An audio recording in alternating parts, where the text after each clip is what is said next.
on a day, and it's me, Okay. Mary. We are live. You just have me on the start? We're good. All right. Well, good evening, and I want to welcome everyone back to Borough Board. Hope you had a great summer. Hope you had a summer, because I didn't. But I want to start off by thanking each and every one of you, all our community board chairpersons who do great work, and of course our Borough Hall staff who puts these things together. Thank you. And I think this is Khalil Bragg's first Borough Board as now person in charge of community board. Seamless transition, and he's done great work. He's doing great work, so we know he's going to take it to the next level. Tonight we are pleased to be joined by the MTA and WSP USA. I understand a couple of boards have their general board meetings tonight, so we will try to move through this meeting as quickly as possible. Tonight's presentation from the MTA will be on the Interborough Express. For those who don't know, the Interborough Express is a transformative rapid transit project that will connect currently underserved areas of Brooklyn and Queens. Representing the MTA tonight is Sean Fitzpatrick and Jordan Smith. Jordan is the Senior Manager of Long Range Planning for MTA Construction and Development, and Sean is the Deputy Chief of Staff of MTA Construction and Development. We are also joined by Danny Randall, Charles Gans, Nicole Waymel, and Molly Hollister to assist with any questions or concerns.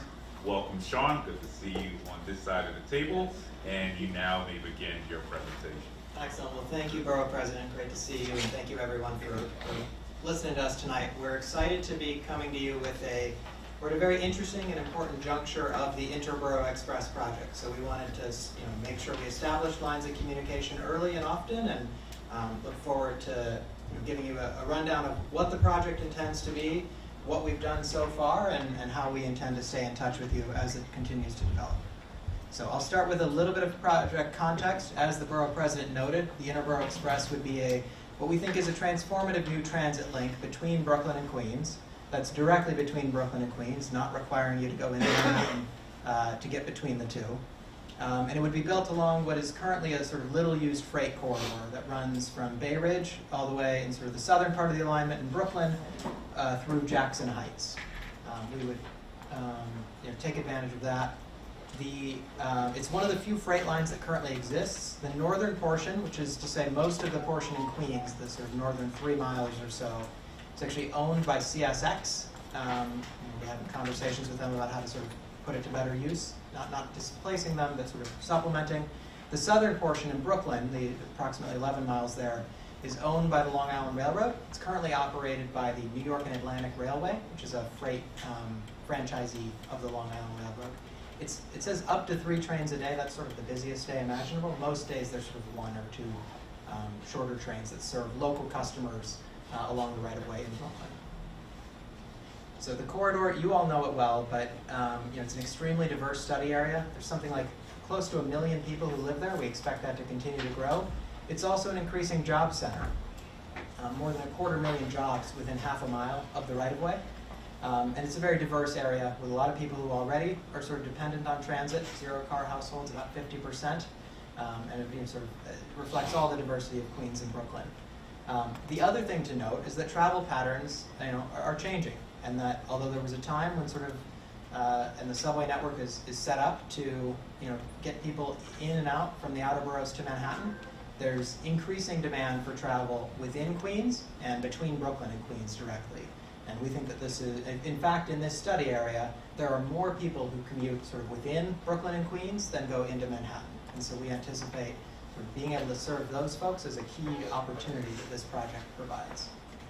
And because of that, we think that this will have significant demand for it. We anticipate through forecast modeling something like 115,000 weekday riders, which would be a pretty substantial addition to the MTA portfolio. We would also, one of the reasons we think that'll happen is it not only helps connect people directly from one place along the right-of-way to another, it'll connect them to up to 17 subway lines and the Long Island Railroad. So it'll have just a great advantage for our network to be able to have people be able to get from one place or another and then continue onward. So to give one example of the kind of time savings that we anticipate, so if you have somebody going from Flushing, where they live today, to say they want to go to Brooklyn College to get to class there, today, that requires going into Manhattan, transferring at Times Square on the 7, transferring at Times Square, taking the Q all the way to Brooklyn College. It's something like 81 minutes, so an hour and 20 minutes just to get to class. We think we can shave almost half an hour off of that with the Interborough Express. Somebody could take the 7, transfer at 74th Broadway Roosevelt Avenue to the IBX, and then have a much more direct route that takes them, gets them to Brooklyn College there, almost half an hour earlier. And I see sleep in or get breakfast. That's right. That's right. You could leave later. How innovative. So, or you get to class early. So it'll be up to the students in the future. But this is just one example. Sort of, you could pick out any number of sort of origins and destinations and end up with similar time savings. So that's the idea behind the project. Let me go through what we've done on it so far. So earlier this year, Governor Hochul announced the results of what we call the Planning and Environmental Linkages Study.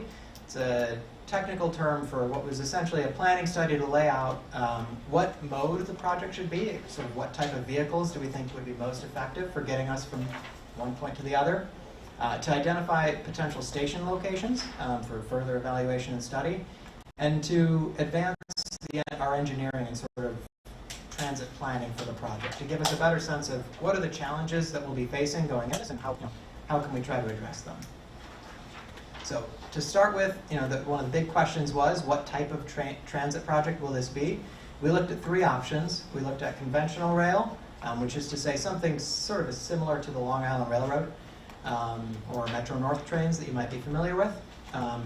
We looked at light rail, which is would be new to New York City, but not new to the region. It's similar to the Hudson-Bergen light rail line over in New Jersey. And we looked at bus rapid transit, which would be sort of buses operating in their own dedicated right-of-way, sort of not just like an SBS, but sort of a level above that in terms of specialization.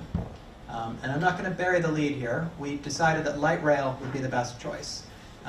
These are some of this slide has some of the sort of reasons that we chose it, and I'll go through them in a little more detail. But it was a very fast 39 minutes from one end to the other. Now, there won't be that many people who are necessarily riding it all the way from Bay Ridge to Jackson Heights, but it's very fast and it can carry a lot of people.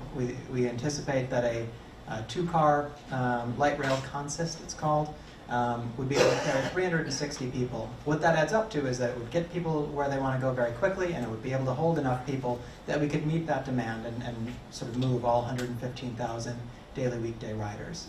It's also, and I'll get into this in a little more detail, we think it would be significantly cheaper to construct than a conventional rail project would be, which leads to a cost per rider, which is another sort of wonky metric, but is essentially one of the ways we look at the cost benefit of a project. $48,000 in 2027 per rider, which is competitive, cheaper than 2nd Avenue Subway or some of the other projects that we've constructed in recent years. So to go over this in a little more detail, I talked about why light rail was our preferred choice. Let me explain briefly why the challenges we found with both conventional rail and bus rapid transit. So with conventional rail, the key challenge that we ran into is that it would be significantly more expensive. There's sort of 2 sort of major facets of that are worth getting into.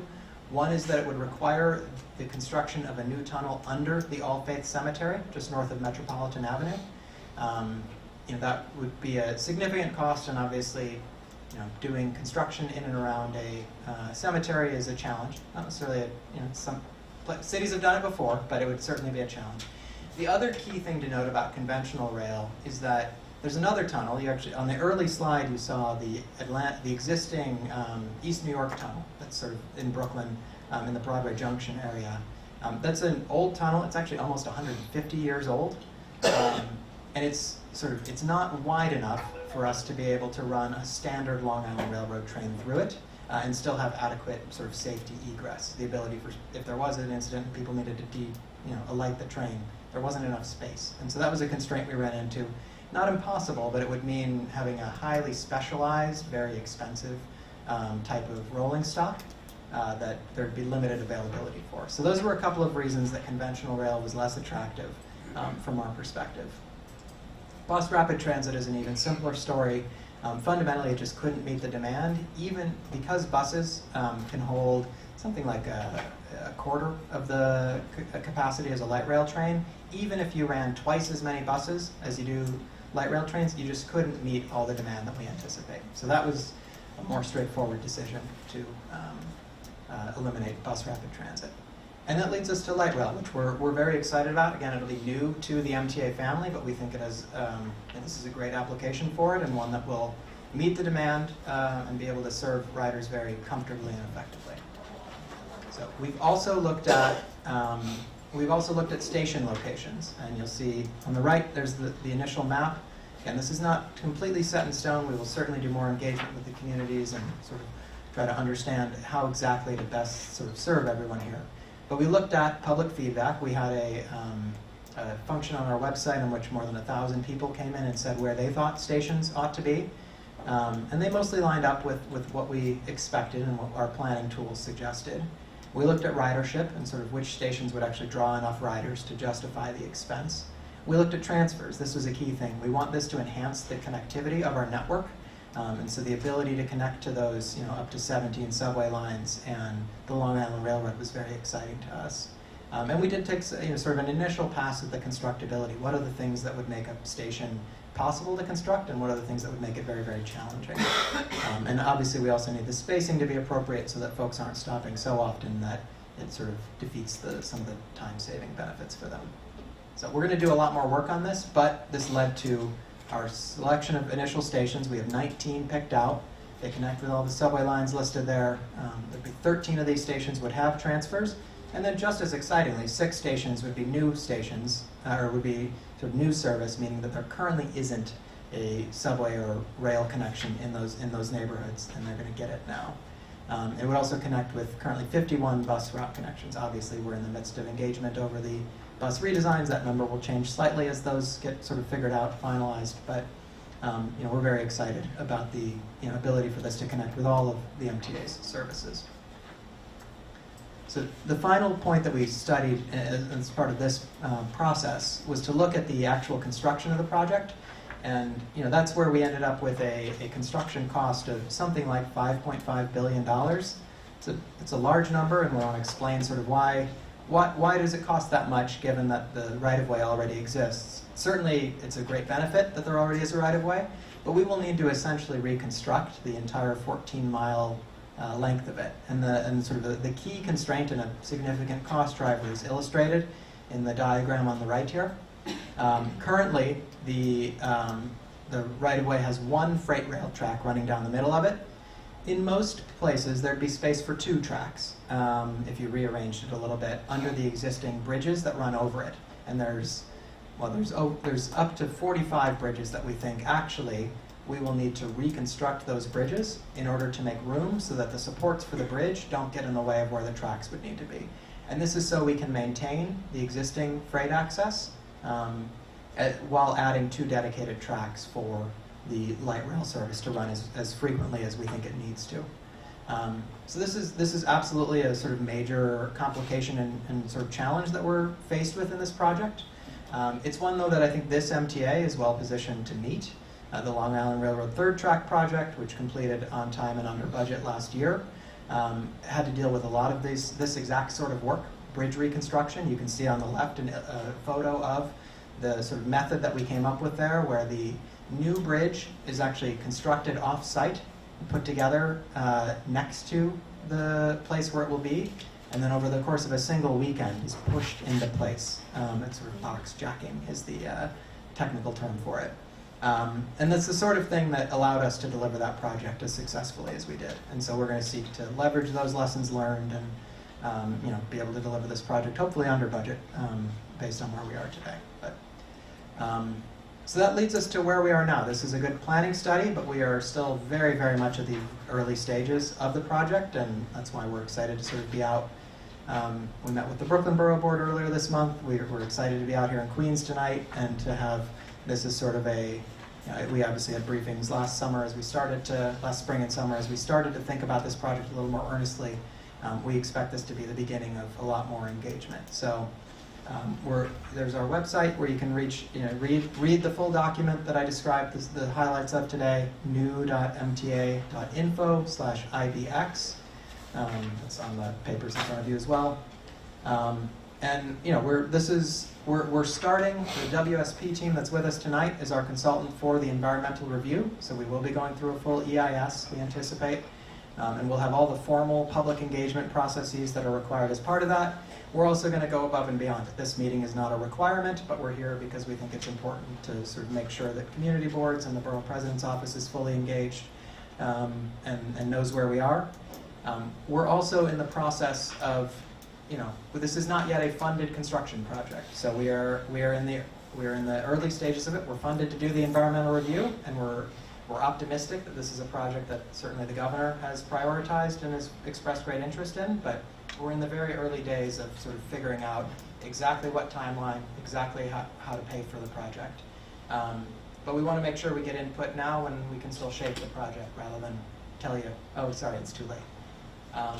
One other piece to note on that funding piece, we're in the midst of what is our 20-year needs assessment. So every 5 years we're required to take a comprehensive look at the entire MTA system, not just new exciting things, but also the boring but extremely essential stuff of track replacement and signal maintenance and all those things, and figure out what we need to do over the course of the next 20 years to keep our system in a state of good repair. Those things are, as exciting as the IBX is, those things are more important than a new link. Right? We need to make sure that those 17 lines that it connects to, if they're not running well, there's no real benefit to having people have a good transfer to them. So that's another piece here. As excited as we are about this project, we'll have more to tell you very soon about sort of the findings of that comprehensive study, but want to sort of make sure folks have in their heads that the MTA is not just focused on exciting new things. We very much are focused on our existing system and the need to make sure that that continues to run. So long road ahead. We're excited to be with you all.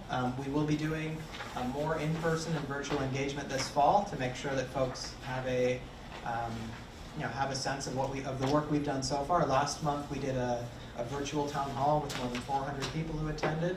There's great interest in this project, and we're very excited by that. We're going to try to continue to meet with folks and hear what they have to say. We'll be doing all sorts of. We'll be setting up sort of a community council of sorts for the affected community boards to participate in, along with other local stakeholders. And of course, you can read more about this and everything else on our website, new.mta.info/IBX.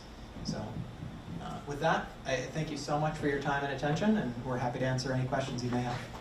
Thank you, and I think you just hit on my first point. So just go through, so there will be community stakeholder task force, or how are you envisioning we're putting together some long-term? Yeah, so we're in the midst of sort of standing up exactly what we think it'll be. I think you folks can expect invitations in the next several weeks, I think it's fair to say. But we will model it on Penn Station Access and some of the other projects where we've had sort of the local elected officials, community groups, other stakeholders, community boards, other stakeholders, to make sure that there's at least a regular dialogue and an opportunity to give updates on it. And then just go through, what does an approval process look like here? Yeah, so there's a few steps. So we will need to, on the sort of on the technical side, we are setting this project up to be eligible for federal funding. We think it will be a very strong candidate for what's called the New Starts program in the CIG process. That's under the FTA, the Federal Transit Administration. So it's a similar program, same program that's funded Second Avenue Subway, among others. So we think this will be a very strong candidate for that. Because of that, we need to go through a federal approvals process, and that includes the environmental review. So we will go through a full federally compliant environmental impact statement is our anticipation under the guidance of the FTA. So that's the sort of technical side to make sure that we're mitigating any possible impacts and sort of doing everything, crossing our I's, dotting our T's on that sense. We will also need, this project would need to be funded through the MTA's capital program. And so this is under consideration. As part of that 20-year needs assessment, it's being compared to other potential expansion projects. There will be more to say on that soon, but it's fair to say this is a very promising project that we're very excited about. We will need to see sort of, is there enough money to keep the trains that we already have running, and that there's enough funding in the next program to meet our stated good repair needs. If that's the case, then this would be funded sort of as an addition to that 25 to 29 capital program. We're currently in the midst of our 20 to 24 program. So this time next year, we'll be talking to you about our next program and whether this can find funding for it. We don't have cost estimates yet, or Yeah, the same thing with that one from Richmond Hill to the Rockaway. So our cost estimate is something like $5.5 billion for the construction. There'd be an additional cost for the vehicles, but it's early days to estimate that. Although I think we haven't figured it out. We think it's under $6 billion even including the vehicles. And that's in one other thing, and this gets complicated, but we're in 2027 dollars, so we're inflating out. Yeah, We exactly. anticipated Say something. 5 now, you probably go. Exactly. All right, I'm gonna go to other questions, and I'll come back around. Any questions? Now you should do the same thing with the Richmond Hill to Rockaway from. Use your mic. Thank you. Oh. Use the mic.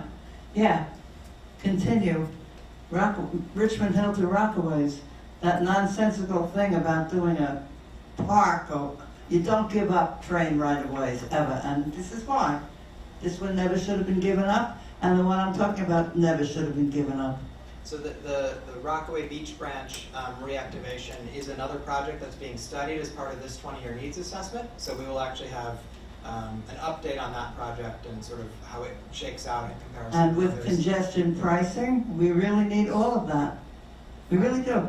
And we need a train that goes the F line from 179 all the way to the city line. It cures the desert. Just pop in on the. And Oh, yeah.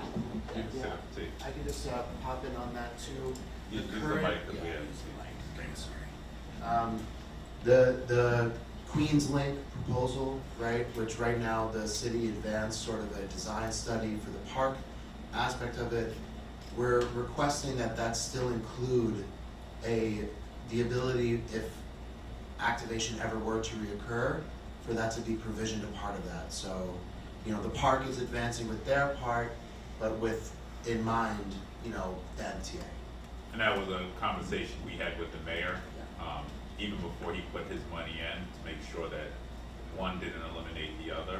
So we do anticipate, and we've been working with the MTA, and look forward to hearing more on what that looks like as we move forward. So, right. Yes. Vincent Arcuri, Community Board 5 Chairperson. Our Transportation Services Committee is meeting on the 29th, Barry? 26th. We'll be inviting someone to talk about this subject. Probably not at this meeting, but Use hopefully the we'll be mic. available. Use the mic. Scream it out. Probably not at this meeting, but hopefully you can give us more of an update in the not too distant future. We look forward Because to this that. is going through, as you probably know, a lot of our neighborhoods. It'll For be us, if I really a can- working session too.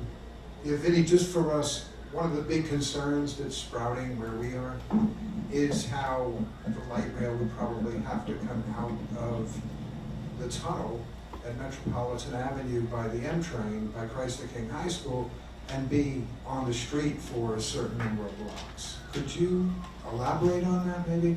Yeah, happy to, and it certainly is. That's one of the that is one of the sort of key challenges that we'll need to work through, sort of in partnership with community and sort of just on a transportation engineering side. But because of the challenge and expense of a new tunnel, the existing tunnel is only wide enough for the existing CSX freight tracks that goes under the Metropolitan or under the All Faith Cemetery there.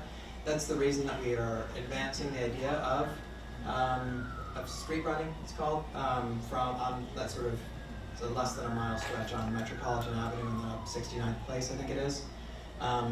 We're going to need to look at how to make that work. There's plenty of cities around the country and around the world that have successful light rail integration into street networks, but it's a challenge, and it's one to make sure that it both is able to be not be an impediment to the transportation project here, and that it isn't something that undermines the reliability or convenience of the IBX, but also that it doesn't have a disruptive effect on the. I do realize it's almost an impossibility, because in order to get up from the existing low track up to the street level on Metropolitan Avenue, you would have to start somewhere down by Christ the King High School, elevating that train, which would interfere with the freight, which you don't want to do, and then to put a railroad on a major truck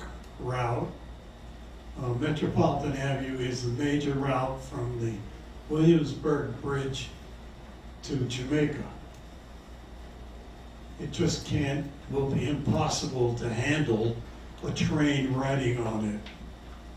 I think you may have proposed something similar years ago on Northern Boulevard, which is that correct? I believe Yeah, anyway, which proved ridiculous. So in order to get up to the elevation to jump onto Metropolitan Avenue, to put a railroad on the major route from Williamsburg Bridge to Jamaica is outrageous and impossible. So we know we're gonna need to do a lot of work here, and we're gonna need to demonstrate the feasibility of what we're proposing. We have an excellent environmental and engineering team on board to help supplement our in-house resources to figure out what is feasible. Sort of the early feasibility studies have suggested that this is something that we think we can make work, as is the case in sort of busy places across the country. However, the site-specific conditions that you're raising will absolutely be looked into in great detail, and we will be updating you along the way on what we're finding and getting your feedback on it. So I appreciate you raising it, and this is the beginning, not the end of the conversation on it for sure. If they're talking that way, they're not really excellent experts. Many will go to Frank, the secretary of the Depot. All right. First of all, hello everyone. Community Board Chair, Community Board 3, so you are hitting some of my area, my residents. MTA has a storied history of not being friendly with the residents and the neighbors that actually use your services. Can you hear me? Yeah, okay. We would have to have the, how do you say, not the expertise of the MTA, but the actual truth of what is actually you're trying to do here. Transportation is needed in Queens, but the way about you guys go about it, and it's not only you guys, but Port Authority and any authority, is not really fair. You're doing a 7-train renovation now, 7-line. Well, the train almost had to fall down, and has actually fell and hit people's cars and other things, and this has been all over the news before you guys did anything. Maintenance is something that you guys don't do. I don't know why. The 7 train is halfway being renovated as far as the stations go, but the ADA accessibility, that has to be a later project. So it costs double from the price that if it was being done all at one time. So this is the thing that we're looking at, and this is why everybody has such trepidations when the MTA says they're going to do a project.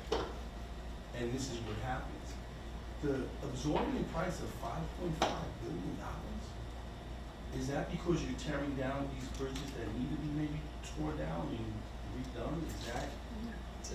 So to take the sort of final point first, yeah, that is a major cost driver, is that reconstruction of the bridges. And some of them are in a state where that needs to happen anyway. Certainly in the long term, that will need to happen eventually.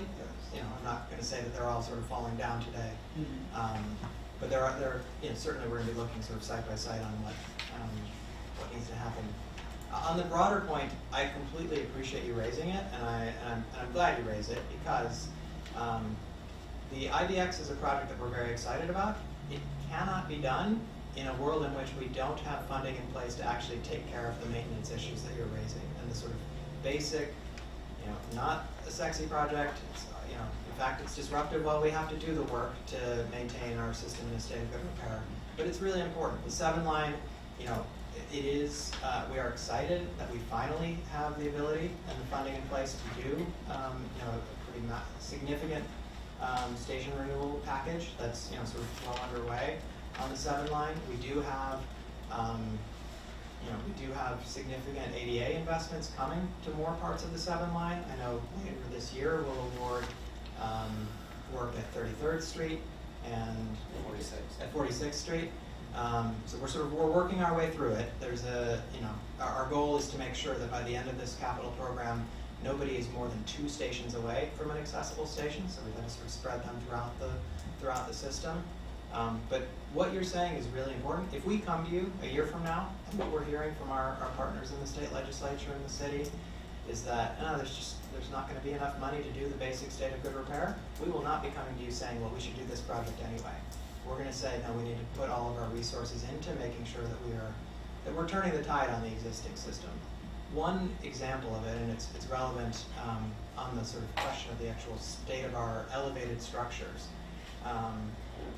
So, obviously the 7 being one of them. Every so often, you need to repaint them. And the painting is not just an aesthetic thing, it's how you go in and you check for structural defects and you address them, and then you put on, the paint actually is what protects it from the elements. We have a couple of things there's a couple of sort of important developments on that. One is that this current capital program that we're in the middle of does something like 27 miles of our elevated system, which is about 60 miles as a whole. The previous program, the one done right before it, did like 2 or 3 miles. Like we recognize that as something that needed to be prioritized, and all throughout the system, in sort of the Bronx, Brooklyn, and Queens, we have significant investments to overcoat. We call it overcoating and structural repairs. If you don't mind, if I just interrupt Yeah. for 1 second. I'm retired law enforcement, and I'm a developer now, okay? And what I see is in areas in which I reside, black and brown areas, that you're putting Band-Aids on these structures that are here instead of redoing it. When you go to other countries, Taiwan, Switzerland, I won't say Sweden so much, the Netherlands, they do things far superior than this. You're building things just to hold on to something instead of building train stations that will last and be ahead of time for 20 years. So it's like Mercedes-Benz, they build a car, right? Some say automobile. That car is 10 years ahead of anything. So if you buy a car in 2000, that car is good to 2010 before everybody else catches up. It doesn't make sense to me to spend all this money, an inordinate amount of money, $5 billion or whatever you spend, to still be behind. Yeah. And that's what the MTA does. That's what Port Authority does. This is the making sense. Yeah, I appreciate the comment. I think that sort of this MTA is looking to change that. And the only other thing I'd note, actually, on your point about sort of Band-Aids, the other thing that we've done, I'm glad you brought up the elevated structures because it is a good example. We have adapted, actually we didn't have to look to Europe for a better example. We found that our bridges and tunnels groups, the folks that maintain the Verrazano and the other bridges, had developed a better technique for doing that overcoating that involves sort of sand blasting the existing paint off. It gives you a much better ability to inspect and actually find defects and repair them. And then use a different model or sort of different spec for the paint that we put on afterwards. What Bridges and Tunnels found and what we're adapting to the subways now is that will actually double the useful life of that repair. So I understand we have a lot more work to do to sort of get to the place that you'd like us to be and that we would like to be, but I think this MTA has made a lot of steps to move us in that direction and hold our feet to the fire as we try to keep doing so. I just want to say this, and I don't want to dominate the room in the conversation. It's not for me. I don't ride your trains, okay? I don't ride your buses. I haven't done that since 9/11. I'm a 9/11 vet. I don't do that. down there with rats and everything else. I have problems with that, people. It's for the residents who need this to travel back and forth, who don't have the Uber money, the Lyft money, the cab money to get where they need to get. The medical things, people in wheelchairs. This should all be accessible. This is New York. This is not a third world country as we like to say, oh, it's third world. This is New York City. It shouldn't be like that. And with the amounts of money that's out there, this is just not acceptable. It's really not. It's really poor. Yeah, I appreciate the comment. You'd say it's a light rail system. Would not the light rail gauge fit within the existing freight rail width gauge? So that you don't have to build all these bridges, you don't have to tear anything. You could do repair work where necessary and put the light rail gauge tracks within the gauge of the freight tracks. So it's a great point and a great question. The existing setup is that there's a single sort of freight track. In order to run the sort of type of service that we anticipate running, and that we would need to run in order to meet the demand here, you'll need to have dedicated tracks for the transit service. And so that leads to sort of the need to have an additional 2 tracks of transit service. I'd also say that although it is currently is sort of relatively sparsely used, the freight tracks, the Port Authority is undertaking the Cross Harbor Freight program study, which would potentially have a tunnel running under from New Jersey that could turn this into a much more significant freight corridor. That's not our project, although we're making sure neither of them precludes one another. Part of that is making sure that we're able to accommodate, additional freight service in the future should that project sort of move forward. So that's, it's strictly a scheduling problem. We'll let them, they'll figure that out. All right. Dolores. Very Sure. quick question. Once the construction starts, how many years before it's completed? We anticipate that this is something like a 5-year construction project. Means 10.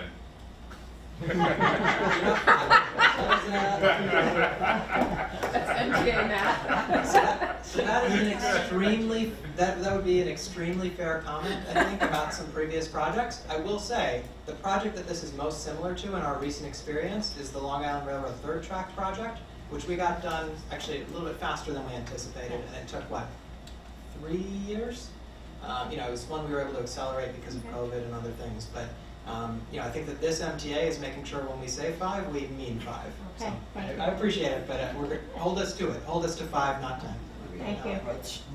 Can I ask you a couple quick questions? First, I'm assuming all stations will be fully ADA accessible? Absolutely, yep. Okay, and does that mean ramps or elevators? It'll depend. We're sort of still in the early design phase on that. I think most of them will need elevators on the basis of just the topography of where it is in the cut, but we're not precluding ramps.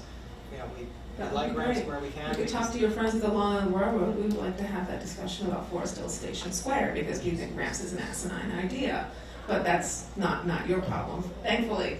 Yes. Well, yeah. The other question is what's the fare going to look like?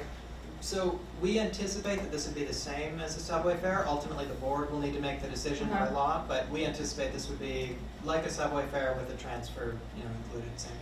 Do you expect the train availability on weekends to dip down? Because this is different. This isn't going through Manhattan. So people aren't going to be always traveling it just to get to work. They're going to be traveling to go grab a bite with a friend who lives in Brooklyn or to date that person. Brooklyn's going to be traveling here. Okay.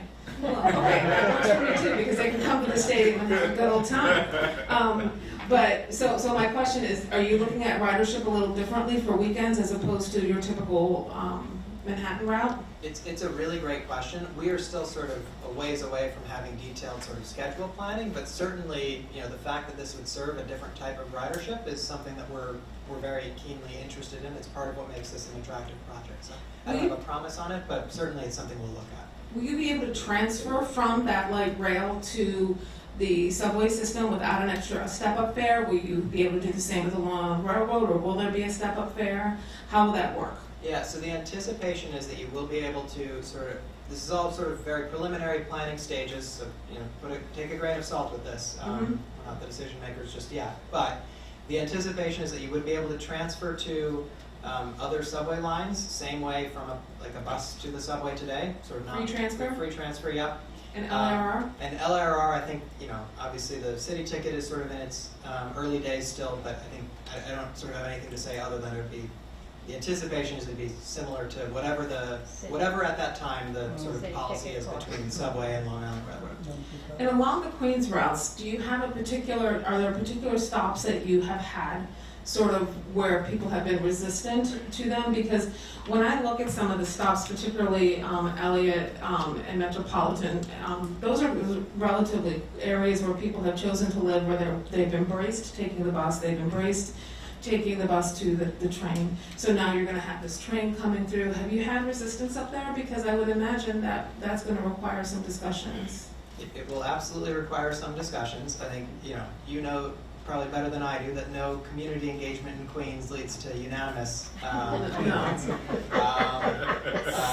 But I will say, while we have definitely heard some reservations from some folks, I think we've heard more, and we'll be out there and we'll give folks all sorts of opportunities to tell us if we're hearing wrong. But we've heard more people who are excited about this being something new that their community would have, and it being an asset. So we've heard both sides of it, and we can expect we will continue to. Yeah, and I have to say, I share his concerns about the Christ the King area. That's a really tight area over there. And I've seen light rail, for instance. I just saw some in Geneva this summer. There's some spaciousness they've got going on there that we don't have going on here. So I think when I think about those narrow areas, the bigger question I have is, are we looking to disrupt people's homes? You know, when I've spoken to folks at the Queens Link, we've talked about, because it would literally come through the street I live on.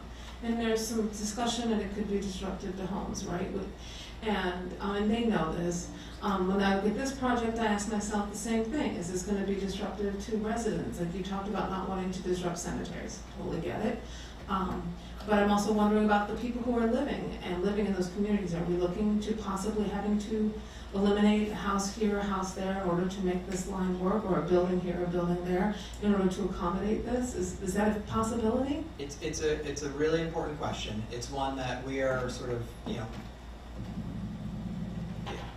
the MTA's goal here is going to be to minimize to the absolute extent possible the need for property acquisition, which is sort of the euphemism for what you're describing. Yeah.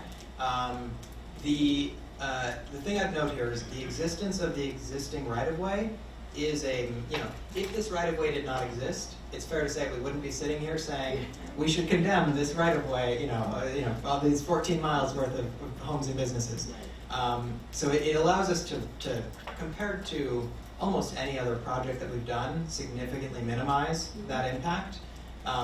It will almost certainly not be zero, is just the truth of running construction, of running a project like this.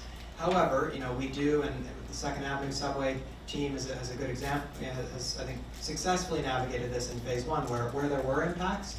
We sort of met all of the federal regulations in terms of relocation assistance and things like that. So we will, over the course of these next couple of years, get a much clearer view of sort of where things might be possible, and try to give both communities and specific potentially affected homeowners and business owners as much advance notice as possible and as much engagement as possible. Thank you so much. And hey, you can put in a good word for Community Board 6 with Long Island Railroad and dumping the ramp idea and going for elevators. I'd be forever grateful. Thank you for your time. That was a breath of fresh air, by the way, you being forthright on that. So I appreciate Yes. that answer. Not saying zero straight out. And that I would assume you would entertain buyouts. Yeah, sort of everything will be on the table as we figure out what the impacts really are. Hi, Betty Brayton from Community Board 10.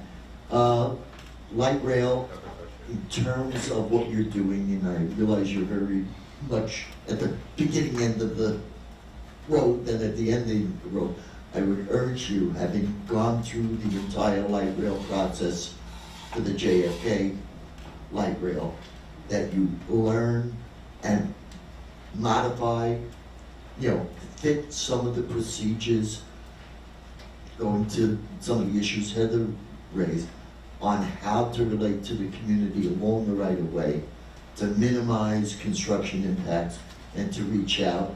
A lot of things over the years the Port Authority's done wrong. That was one of the things they did right. So you might want to look into some of the procedures and update them to today's world, but that would be a good step to take. That's a great suggestion, I appreciate it, Yeah. Hello.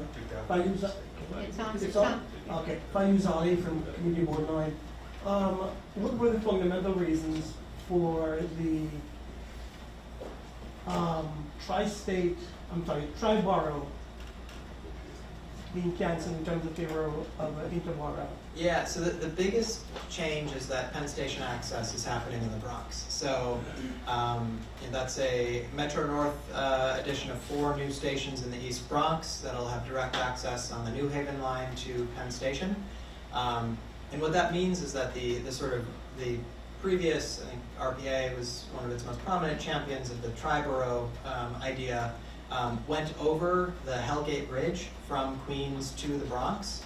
That bridge is now, with Penn Station access, which is in active construction now, is sort of fully subscribed. There wouldn't be additional space for even more tracks for a service running as frequently as what we have in mind. There would be some constraints even absent that in terms of the frequency that you need for a project like this, sort of its interaction with Amtrak and other services. So that was the biggest issue, is that the original version would have run over the Hellgate Bridge, and the Hellgate Bridge is now, thanks to a project that is fortunately already in active construction, fully subscribed.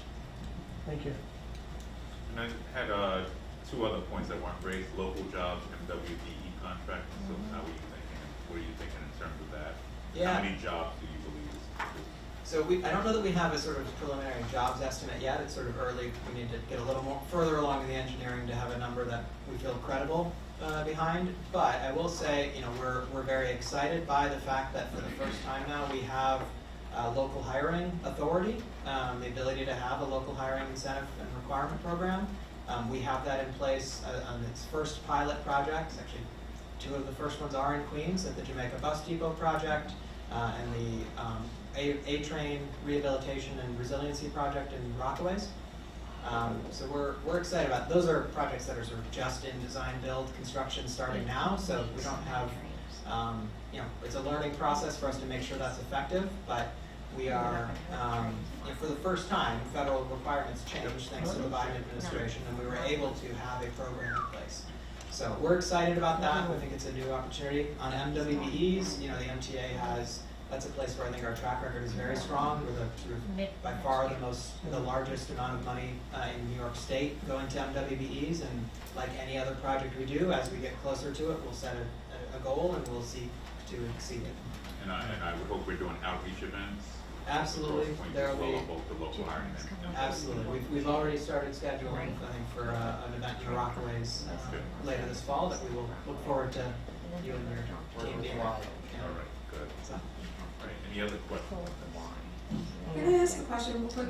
Because, we've talked about congestion pricing here. We had a presentation from the railroad on their big capital projects that are coming up. They're talking about congestion pricing.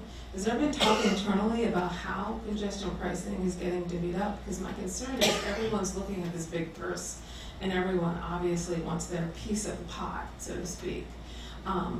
So my concern is we've got a lot of projects that we keep saying congestion pricing, and even congestion pricing only goes so far. So I'm wondering what the thoughts are on how that is allocated internally, how things are prioritized, and so on. Yeah, so congestion pricing is something that the money from congestion pricing will be funding projects in this current MTA capital program, so the 2020 to 24 program. So it's not something that would be sort of applicable to a project like this. That'll be in a future program. The actual allocation of it is, it's all going to go directly to state of good repair projects. The legislation that authorized it requires that. And it also, the divide between sort of New York City Transit and the railroads is also, I think, prescribed by formula. I think it's essentially 80-10, although maybe Danny knows a lot, for the division between congestion pricing funding between the agencies. Just say most of it goes to city transit. It's fair, yes. So, but it's a divide similar to the rest of the MTA capital program. And that's why it took a while for the state legislature to get on board, and I supported them in that effort in making sure that when we had that lockbox scenario, to Frank's point, in ensuring that our borough gets a share of that as well.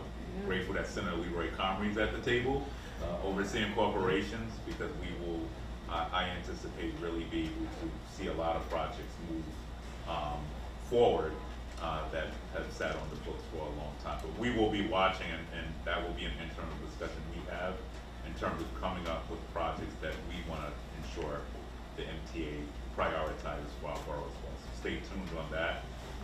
But we know congestion pricing is coming, and that money needs to stay in the borough. So something we're watching closely and talking. Any comments, questions, or other concerns on this matter? Great. Any comments, questions, or concerns on any other matters? All right. Seeing none, I will see y'all October 16th. Next Borough Board meeting, 5:30 p.m. Thank you all for coming. Thank you.